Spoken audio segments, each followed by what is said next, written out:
now. Stop where I continue.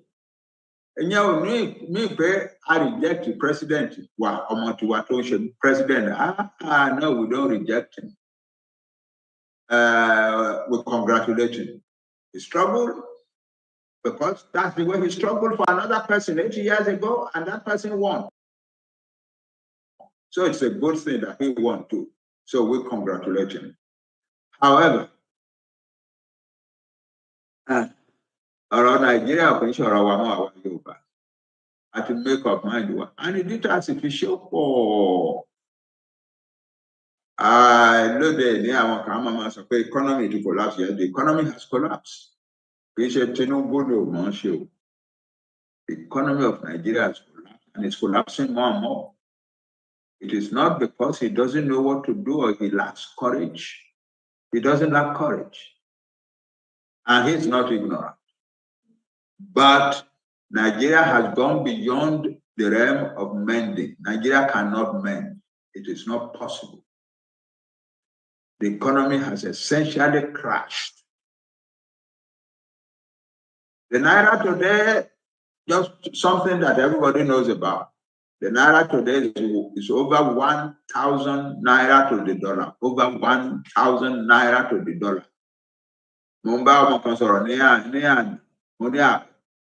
day 1,000. Only Baba Kilens, today 1,000. Last to get a Monday. Today 1,000. Today 1,000.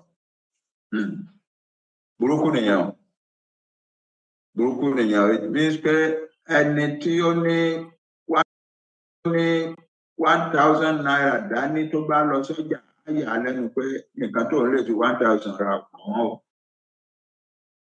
Our people have been drowned to death in Nigeria. More talk of similar. Exporters in various countries of the world. Shape industry, spare parts, become components of their industry. Cement by clinker. Spain and clinker on the cement. Therefore, import clinker regularly. I want to factory to need the spare parts. I want to import I want to import a shop.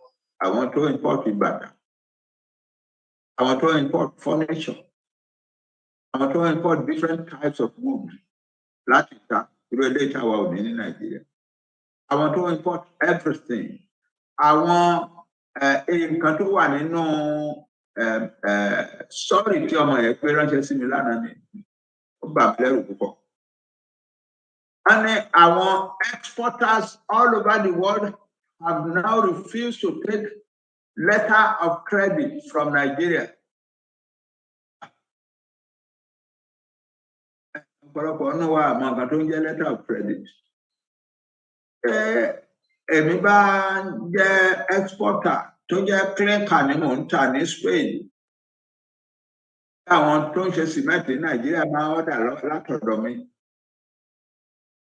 Okay, kó àwọn òkú nídìí láti kó wọn ránṣẹ́ sí mi kí n tó kó ránṣẹ́ sí wọn kí n tó kó nǹkan tán fẹ́ ránṣẹ́ sí wọn. Number to open letter of credit ní báǹkì wọn tí báǹkì wọn sọ fún mi wípé owó yẹn á rẹ́dì kí n má bẹ̀rù. Èmi á fún báǹkì mi, èmi á fún àwọn ọmọ tó ń ṣiṣẹ́ ní fáktìrì ó yà bẹ̀rẹ̀ sí lóògẹ̀rù. Owó máa rẹ́dì. That's how the business is done. Tábà ní ká máa dúró nígbà tó owó máa rẹ́dì gan-an. Tí báńkì máa lówó tó máa kó ránṣẹ́ sí mi àpẹ o nǹkan tó ń ṣe nílé á fèlò. Therefore, letter of credit ní gbogbo èèyàn fi ń ṣètò àwọn import and export. But gbogbo àwọn tó ń export all over the world ní wá ránṣẹ́ báyìí pé àwọn ò gba letter of credit ní Nàìjíríà mọ́ tó pé kò ṣeé gbọ́kànlé. In other countries, everybody open letter of credit is sure, it's absolutely sure. Kò sí bẹ̀rù but láti Nàìjíríà kò sí ìbẹ̀rù wà o. Owó yẹn lè ṣàìwá o. Ẹ má kọjá yín ránṣẹ́ sí wọn o. Nǹkan tó ń sọ nìyẹn, àwa ò ní kó ọjà wa ránṣẹ́ sí yín mọ́. Àfi tẹ́ ẹ bá lọ san gbogbo owó nǹkan tá a fẹ́ kó ránṣẹ́ sí yẹn kẹ́kọ̀ọ́ lọ san sí báǹkì wa. Tá a bá rówó báyìí, tá a bá gbọ́n ní owó báyìí, a máa sẹ́ndì ọjà sí i. Ṣùgbọ́n pé ẹ lọ fún letter of credit, ní náà ní ẹ o. A bá gbọ́n ní owó báyìí, ẹ̀kan tó à ń gbọ́ nìyẹn. Letter of credit. Oh, legal. All over Nigeria, people are suffering abysmally. I want to inform you, bag is rice, what is the 470,000, no, 47,000 naira. 47,000 naira. The rice. 47,000. And we don't blame the president, today's president, for this sins. And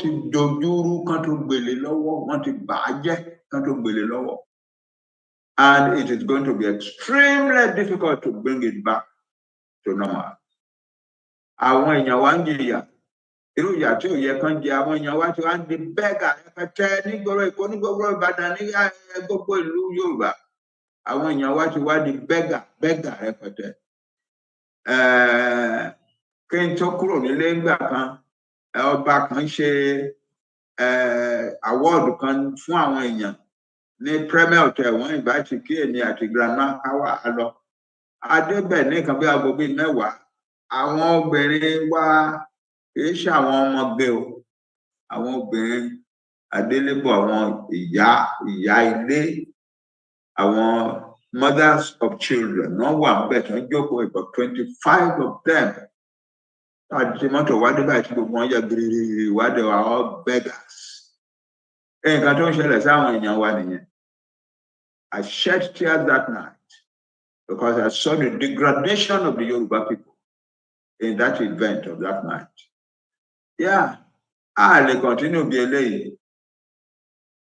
Àwọn ọmọ wa jáde yunifásitì, kò ní síṣẹ́, gbogbo wọn wá ń sá lọ, wọn wá ń wọ́gbọ́n tán máa fi sá lọ sílùú àjèjì. The Yoruba nation is bleeding seriously.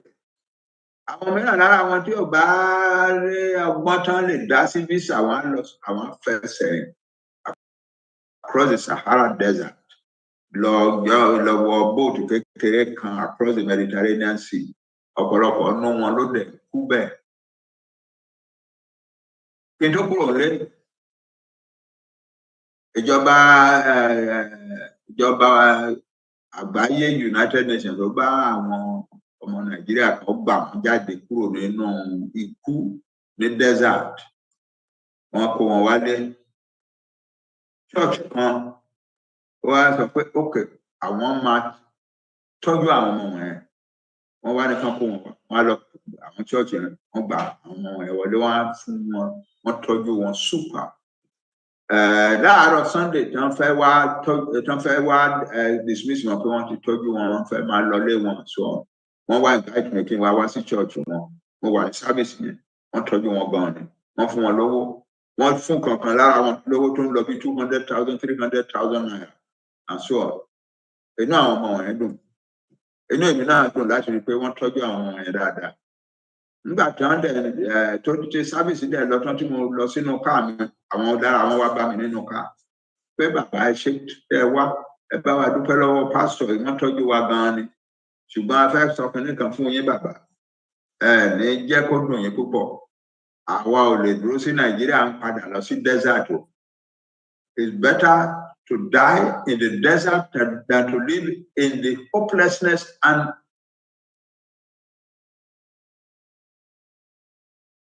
sadness and degradation of Nigeria and the shame of Nigeria. We are going back to the desert. Yeah, that's what is happening to our young people. That is what is happening to our young people. Àwọn tó kù sílé, oríṣiríṣi ọgbọ́n, àwọn tó ń ṣe internet crop fraud, tó ń pè ní Yahoo, àwọn kan tó ń ṣe Yahoo plus, àwọn tó jẹ́ pé wọn dúró nídìí ọ̀rọ̀ yahoo kò tó wọn á lọ wá máa ṣe lọ máa rí èèyàn pa wọn máa lọ wọn pa girlfriend wọn pa ìyá wọn pa bàbá wọn láti mú ara ẹ̀ láti lọ ṣe oògùn owó àwọn èèyàn ló ń jẹ́ yahoo plus ọ̀pọ̀lọpọ̀ náà àwọn ọmọ ọgbẹ́ wa tó ń jáde ní university they are all prostitutes ẹ̀rí wọn nígbà mìíràn there are some parts in Ìbàdàn Lagos tẹ́ bá kọjá níbẹ̀ ní alẹ́ ẹ̀rí wọn tán tò lọ. They are large numbers, and they are all university graduates. Abba, I want to continue being nation to buy experience in coming on your fair pudding. Nation a fair pare, lórílẹ̀-èdè ayé nìyẹn. Àwa Yorùbá fair pare. Fair pare. Oh, everything now. Once I read a report of some university professors who are linguists. Professors of languages, of linguistics. Kí ni a sọ nípa Yorùbá language? Pé nǹkan tó ń ṣẹlẹ̀ sí Yorùbá language báyìí lọ́wọ́ ní Nàìjíríà tó bá continue bó ṣe ń continue, the Yorùbá language will go extinct before the end of this century. Will become extinct. Tí o ní sẹ́ńtà màmá sọ́mọ́.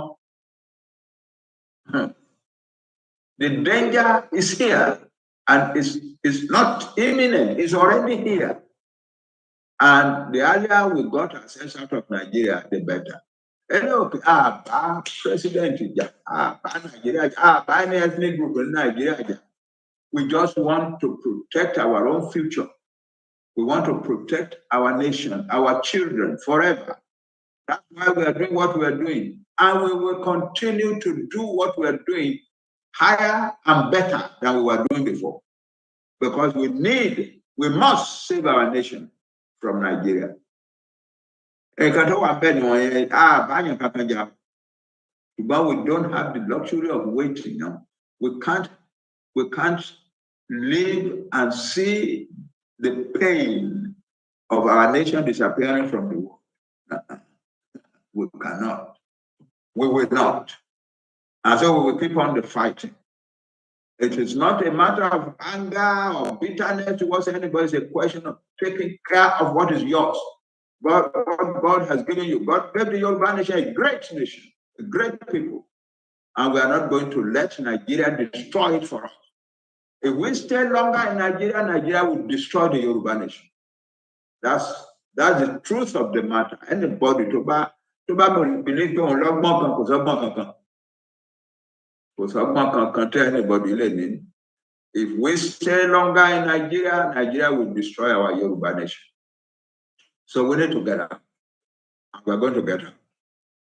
We cry to God all the time about our country. And we are going to get our country very soon by the grace of God. So, Boshe Jenny, let no Yoruba man be afraid, man, woman, or child. Our right to have our country, to fight for our country, to announce that we fight our country, that our country, it is entirely their right, and it's entirely according to the law. Yeah. Not only Nigeria. Àwọn òfin kan wà tí àgbáyé ti ṣe tó jẹ́ pé Nàìjíríà wà lára àwọn country tó sign ẹ̀. The United Nations Declaration of the Rights of Indigenous People in 2007. Only every nation has every indigenous people have a right to their freedom. And that right is inalienable.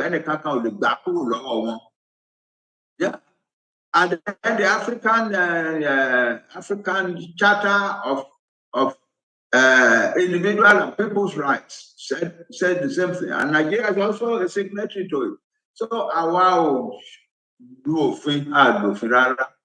in Qatar is according to the law, and we will continue to do any kind of the Deruba. And you know what I need, you go on and do it. Because all of us can to Lagbara stop. If somebody stop you, we are here. We will start a legal battle against them. Yeah.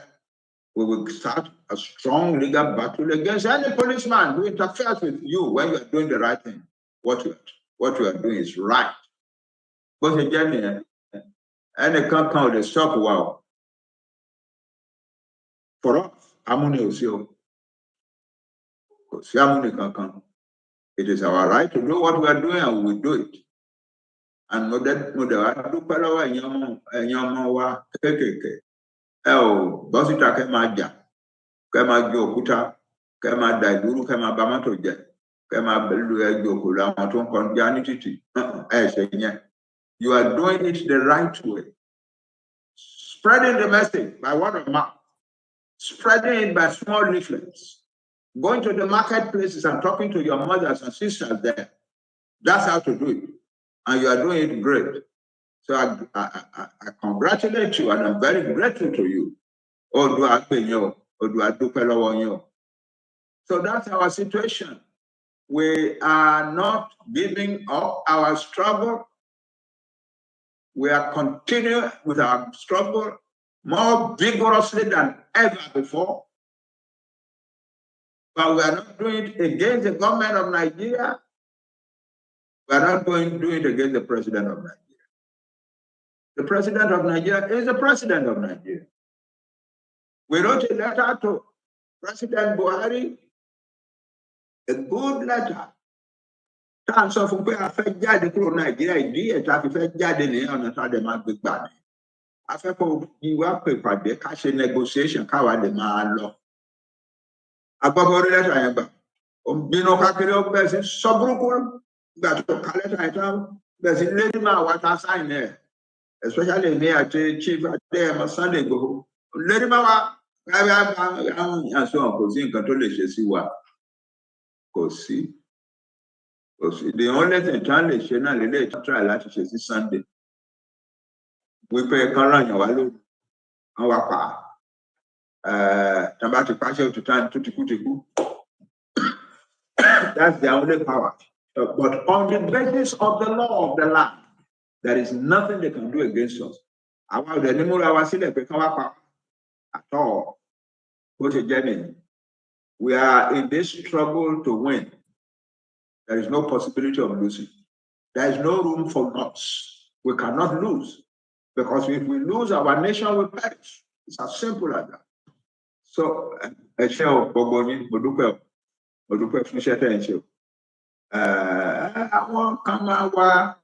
tó jẹ́ pé ó ní nǹkan tí wọ́n tó ń wá tí òfin sọ̀rọ̀ Yorùbá nation. Wọ́n wá owó, wọ́n wá oríṣiríṣi nǹkan mìíràn. A ṣe o.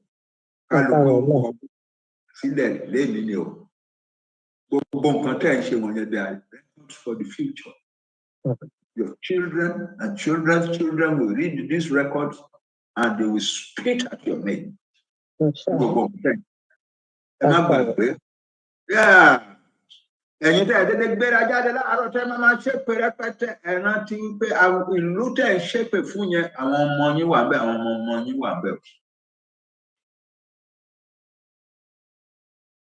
Mo máa ń gbàdúrà fún yín púpọ̀, especially fún àwọn ọmọ yín àtàwọn ọmọ yín pé k'Ọlọ́run Olódùmarè kó má jẹ́ kí èpè tẹ́ ń ṣẹ́kù lọ kó lọ sọlẹ̀ lórí àwọn ọmọ yín àtàwọn ọmọ yín.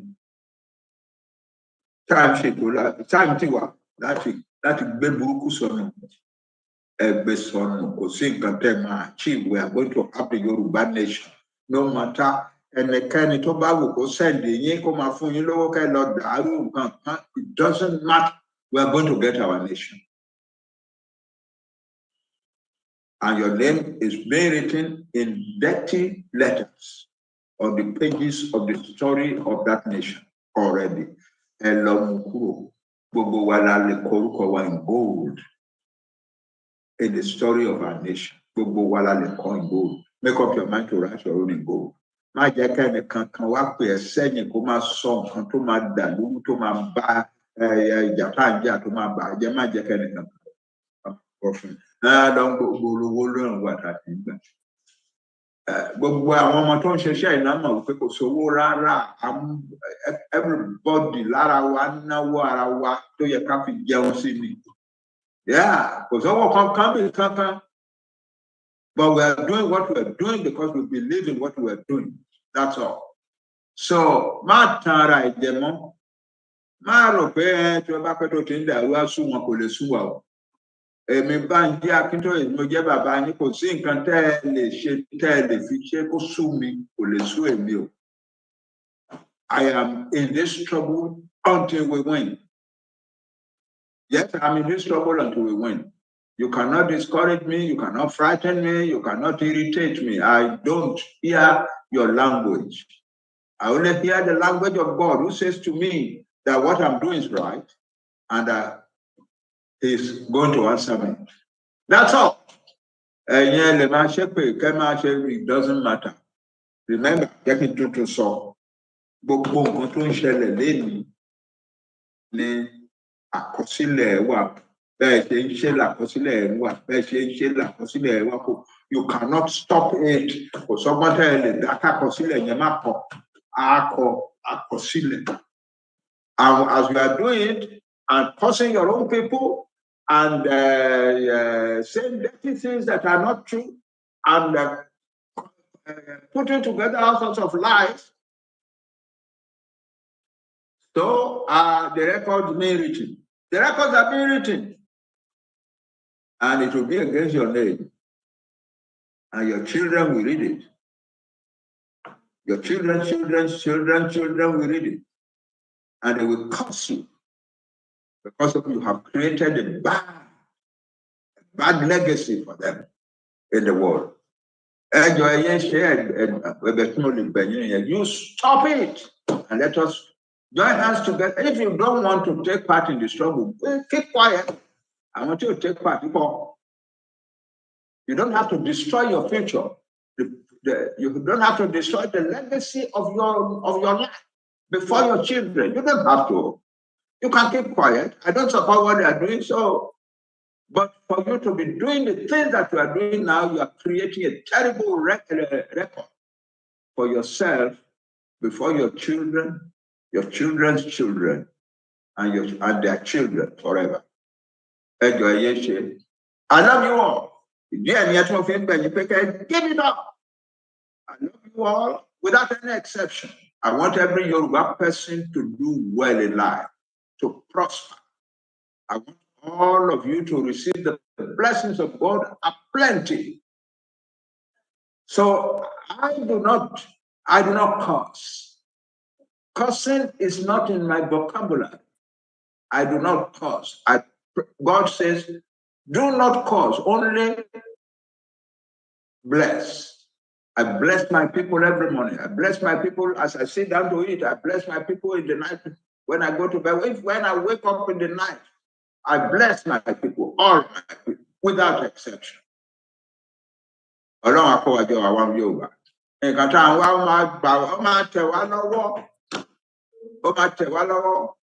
have the assurance from the Almighty God Himself that very soon we shall be speaking as rulers. You people, and you will be speaking as leaders and rulers of your own nation in the world.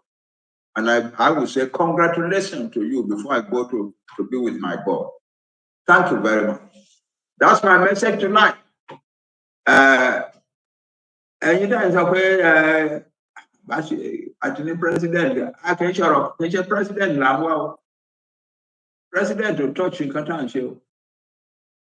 I am going to send to President Tinubu as President of Nigeria the letter that I wrote to Tinubu.